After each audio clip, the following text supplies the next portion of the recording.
বললাম না আমি আইসক্রিম খাবো না, আমি ফুচকাই খাবো। ये भगवान क्या जुल्म है। মালিক আইডিয়া,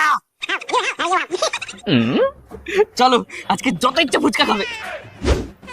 দাদা আমাদের বিয়ে না ফুচকার অর্ডার দিতে এসেছিলাম, শুনলাম নাকি তোমার ফুচকা হেভি টেস্টি। হ্যাঁ ঠিকই শুনেছেন। তা কতজনের অর্ডার আছে দাদা? ওই 1000-1200 জনের মতো লাগবে। হ্যাঁ হ্যাঁ হয়ে যাবে দাদা, হয়ে যাবে। আচ্ছা দাদা, ওই অর্ডারটা নেওয়ার আগে না তুমি 2 প্লেট ফ্রিতে টেস্ট করাতে পারবে? হ্যাঁ হ্যাঁ, কেন টেস্ট করবো না, এই নিন। अभी मजा आएगा ना भिड़ो।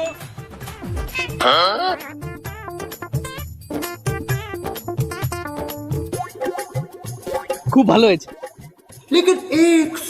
ও দাদা, বিয়ের অর্ডারটা কবে দেবো বললে না তো? ও দাদা, এখনো তো আমাদের বয়স হয়নি, এখন আমরা ছোট, বিয়ের এখনো 5-6 বছর বাকি আছে। যখন আমাদের বিয়ে হবে তখন আপনাকেই অর্ডার দেবো, চিন্তা করবেন না।